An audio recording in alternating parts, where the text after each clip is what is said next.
Text మీద click చేయండి. అలాగే పక్కనే ఉన్న బెల్ ఐకాన్ని కూడా క్లిక్ చేసి ఆల్ ఐకాన్ మీద క్లిక్ చేసుకోండి. నమస్తే, వెల్కమ్ టు ఏజెటి. హాయ్ ఫ్రెండ్స్, ఈరోజు ప్రచారం జరుగుతుంది. ఏం ప్రచారం జరుగుతుందంటే పవన్ కళ్యాణ్ గారు తన పార్టీకి సంబంధించిన విరాళాలు సేకరణ చేయాలని చెప్పి తన ఫ్యాన్స్కి క్యూఆర్ కోడ్ అనేది పంపించారని ప్రచారం జరుగుతుంది. ఇప్పుడు క్యూఆర్ కోడ్ అనేది చిన్న తోపుడు బండి రోడ్డు మీద ఉంటారు చూడు, తోపుడు బండి పెట్టుకున్నాడు కూడా క్యూఆర్ కోడ్ అనేది ఉంది. ఈ క్యూఆర్ కోడ్ బయటకు వచ్చింది. ఇప్పుడు మీరు అదే స్కాన్ నేను చూశాను. ఆ స్కాన్ ఓపెన్ చేసి నేను స్కాన్ చేసి చూస్తే అది వేరే ఏదో ఒక పేరు చూపిస్తుంది. ఇప్పుడు పవన్ కళ్యాణ్ అంటే పవన్ కళ్యాణ్ ట్రస్ట్ ఏదో చూపించాలి కదా, అలా చూపించట్లేదు. ఈ వీళ్ళు వైఎస్ఆర్సీపీ వాళ్ళు ఏం చేస్తున్నారంటే ఏదో క్యూఆర్ కోడ్ వచ్చింది, విరాళాలు కావాలి, డబ్బులు లేదు, అరే డబ్బులు వాళ్ళ దగ్గర లేదో చెప్పు. చిరంజీవి ఫ్యామిలీ దగ్గర డబ్బులు లేకపోవడమా? ఏం మాట్లాడుతున్నారు? వాళ్ళ దగ్గర ఉన్నంత డబ్బులు ఇవ్వాలంటే అడగాల్సిన అవసరం లే. డబ్బులు సేకరణ అంటే అభిమానులు అనేవాళ్ళు ఎంతమంది ఉన్నారు? ఏపీలో 10 కోట్ల మంది ఉంటే 9 కోట్ల మంది పవన్ కళ్యాణ్ ఫ్యాన్స్. వాళ్ళందరూ కనీసం ₹1 వేసుకున్నా కానీ ఆయన ఎంత డబ్బులు వస్తుంది? ఆయన అట్లా అడుక్కోడు. ఆయన ఓన్గా రావాలని అనుకున్నాడు. కాకపోతే ఇక్కడ ఏమైందంటే ఈ వైఎస్ఆర్సీపీని ఎదుర్కోవడానికి ఆయన ఓన్గా రావడానికి సరిపోవట్లేదు ఆయన శక్తి.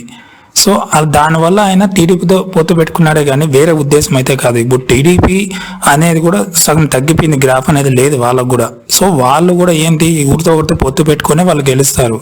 సో ఇప్పుడు ఈ పవన్ కళ్యాణ్ గారు లాస్ట్ టైము సింగిల్గా పోటీ చేశారు కాబట్టి ఆయన గెలవడానికి అవకాశం లేకుండా పోయింది. ఎందుకంటే వైసీపీ లో ఉండే అభిమానం, అక్కడ వాళ్ళు రౌడీలు ఉంటారు, గుండాలు ఉంటారు, లేకపోతే అభిమానులు ఎవరో తెలియదు, వాళ్ళని ఎదుర్కోవాలంటే ఈయన ఒక్కరి శక్తి. పైగా పవన్ కళ్యాణ్ గారు ఏం చెప్తున్నారు, నాకు ఫిలిం ఇండస్ట్రీలో ఎవరి సపోర్ట్ నాకు అవసరం లేదు. ఫిలింలో ఇప్పుడు వాళ్ళ ఫ్యామిలీలో ఉన్న చిరంజీవి గారు ఉన్నారు, రామ్ చరణ్ గారు ఉన్నారు, అల్లు అర్జున్ గారు ఉన్నారు, ఇంకా సాయిధరమ్ తేజ్ గారు ఉన్నారు. వీళ్ళందరూ ఎంతమంది ఉన్నారు, ఎవ్వరు సహాయం అసలు ప్రచారాన్ని కూడా ఆయన ఉపయోగించుకోవట్లేదు, ఎవరినే కానీ రమ్మనట్లేదు. ఆయన నాకు వద్దు, నేను రాజకీయాలకు వెళ్తున్నాను కాబట్టి మీరు సినిమాలు మీ లైఫ్ స్పాయిల్ అవుతుంది, మీరు సినిమాలు తీసుకున్నారు కాబట్టి సినిమాలు తీసుకోండి, రాజకీయాలకు రావకండి. నేను రాజకీయాలకు ఇది తెలుసు, కత్తితో యుద్ధం చేస్తున్నామని తెలుసు, కానీ తప్పదు, నేను వెళ్తున్నాను. కానీ నేను పడే బాధ మీరు పడకూడదని చెప్పి ఆయన ఫ్యామిలీలో వాళ్ళని ఎవరిని పాలిటిక్స్లోకి తీసుకురావట్లేదు. ఆయన ఓన్గా ఉండి తనకి నచ్చినా నచ్చకపోయినా కానీ టీడీపీతో పొత్తు పెట్టుకొని ఇంత సాహసం చేసి ధైర్యం పోరాడుతూ అంటే ఈ వైసీపీ వాళ్ళు దుష్ప్రచారం చేస్తున్నారు. ఏదో క్యూఆర్ కోడ్ వచ్చిందని, అది వచ్చింది, ఇది వచ్చింది, ఇది వచ్చింది, అది వచ్చిందని. చాలా తప్పండి ఇది. ఒకవేళ ఆయన విరాళాలు సేకరణ చేయాలనుకున్నా కానీ అభిమానులు స్వతహా ఇస్తారు, ఓన్గా ఇవ్వరు. ఇప్పుడు ఇంట్లో తల్లిదండ్రులు ఇబ్బంది పెట్టి ఇవ్వరు, ఆయనకి ఫ్యాన్స్ ఉన్నారు, ఇవ్వాలంటే ఇస్తారు. తప్పేముంది, ఇస్తే ఇచ్చుకునే, తప్పేముంది దాంట్లో. అడుక్కోవట్లేదు కదా ఆయన, అడుక్కోవట్లేదు. కానీ అభిమానులు ఎవరన్నా దుష్ప్రచారాలు చేస్తున్నా అది తప్పండి. ఫ్యాన్స్ అనేవాళ్ళు పవన్ కళ్యాణ్ చాలా మంది ఉన్నారు. అట్లా ఇప్పుడు ఇంట్లో తల్లిదండ్రులు ఉంటారు, తల్లిదండ్రుల దగ్గర నుంచి తీసుకుంటేనే కదా ఆ ఇంట్లో పిల్లలు అనేవాళ్ళు డబ్బులు తీసుకొని ఫ్యాన్స్కి ఇవ్వగలుగుతారు. ఒకవేళ వాడు పని చేసుకుంటా అంటే ఆ పని డబ్బుల్లో కొంచెం సగం డబ్బులు పవన్ కళ్యాణ్ అభిమానులకి ఇస్తారు, ఓన్లీగా ఆయనకి విరాళాలకి పంపిస్తారు. ఇప్పుడు ఫండ్స్ కావాలి, ఫండ్స్ ఎక్కడి నుంచి వస్తాయి? ఇప్పుడు ప్రచారం పెట్టుకోవాలంటే నీకు బ్యానర్స్ కట్టాలి, పాంప్లెట్స్ పంచాలి, జనాలకు డబ్బులు ఇవ్వాలి, మందు పెట్టాలి, ఫుడ్ పెట్టాలి, ఆ వెహికల్స్ రావాలంటే వెహికల్స్ రెంట్ ఇవ్వాలి. ఇంత అమ్మాసా ఊరికే వస్తారా జనాలు? ఈ జనాలు ఊరికే పనులు మానుకొని రావాలంటే వస్తారా చెప్పు? ₹1 ఆదాయం లేదు, నీకు పని మానుకొని ఊరు రాడు. అదే పవన్ కళ్యాణ్ వస్తే పనులు మానుకొని అదే పనిగా వస్తారు చూడడానికి. అదే అభిమానం అంటే. వేరే రాజకీయ నాయకులు ఉన్నప్పుడు జగన్ గారు కానీ, చంద్రబాబు నాయుడు కానీ, లోకేష్ కానీ, వేరే ఇతర పార్టీ వాళ్ళు ఎవరన్నా పెట్టినా కానీ వాళ్ళ దగ్గర జనాలు పోవాలంటే పన్నులు డబ్బులు ఇస్తేనే పోతారు వాళ్ళు. అదే పవన్ కళ్యాణ్ గారు వస్తే డబ్బులు ఇవ్వాల్సిన అవసరం లే, ఓన్గా చిన్న పిల్లోడికి ఆడుకుని నుంచి వెళ్ళిపోతారు. పిల్లోడిని ఎత్తుకొని కావాలన్నా తల్లి వెళ్ళిపోతుంది, అంత అభిమానం ఉంది ఆయన అంటే. అటువంటి ఆయన్ని పెట్టుకొని ఏదో డబ్బులు సేకరణ చేస్తున్నారు, ఇవన్నీ దుష్ప్రచారం కదా. అలా చేయకండి. ఇప్పుడు వైఎస్ఆర్సీపీని ఎదుర్కోవడానికి ఆయన ఓన్గా ఒక శక్తి సరిపోకనే ఆయన ఏం చేస్తున్నా అంటే టీడీపీ ఇష్టం లేకపోయినా కానీ టీడీపీతో పొత్తు పెట్టుకుంటున్నాడు. ఫస్ట్ వైసీపీ గద్దె దించేస్తే, ఓడిచ్చేస్తే తర్వాత టీడీపీ సంగతి చూద్దామని పవన్ కళ్యాణ్ చూస్తున్నారు. టీడీపీలో ఎలాగో అక్కడ ఏం లేదు. ఆయన అసలు టీడీపీకి బలం రావాలంటే కంపల్సరీ జూనియర్ ఎన్టీఆర్ గారు రావాలి. ఆయన రాడు.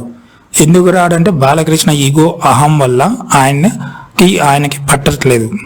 సో ఆయన రాడు, నువ్వు నీ తెల్ల బండకేసి కొట్టుకున్నా కానీ ఆయన రాడు రాడు రాడు రాడు ఎప్పటికీ రాడు టీడీపీలోకి. ఆయన రావాలనుకుంటే ఓన్గా ఆయన తాత పార్టీకి పేరు పెట్టుకొని వస్తాడే కానీ టీడీపీకి మాత్రం సపోర్ట్ చేయడు. ఇది ఒకటి ఫ్యాక్ట్, ఓకేనా. ఇంకా టీడీపీ ఆటకి అయిపోయింది. సో ఇంకా జనసేన పవన్ కళ్యాణ్ గారు ఆల్రెడీ ఉండి పోరాడుతున్నారు కాబట్టి సో ఆయన అందుకే పవన్ కళ్యాణ్ ధీమా అందుకే టీడీపీ లాగా క్లోజ్ అయిపోతుంది.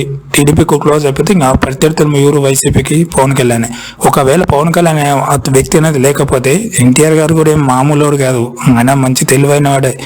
ఎలాగో టీడీపీ క్లోజ్ అయిపోతుంది. క్లోజ్ అయిపోయిన తర్వాత పవన్ కళ్యాణ్ అనే వ్యక్తి లేకపోతే తర్వాత ఖచ్చితంగా ఎన్టీఆర్ పార్టీ పెడతాడు.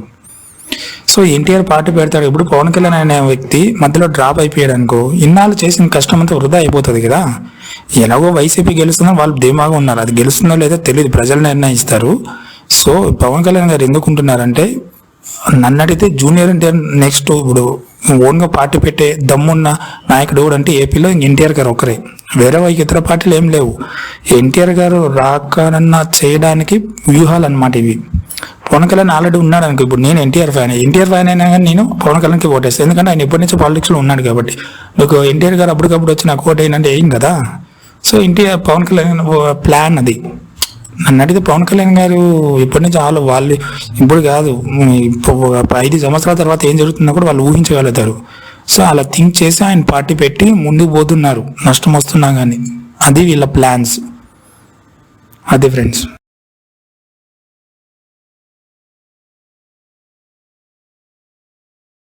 దీని ద్వారా నేను పెట్టే ప్రతి న్యూస్ మీకు నోటిఫికేషన్లో తెలియజేస్తుంది మన యూట్యూబ్ ద్వారా.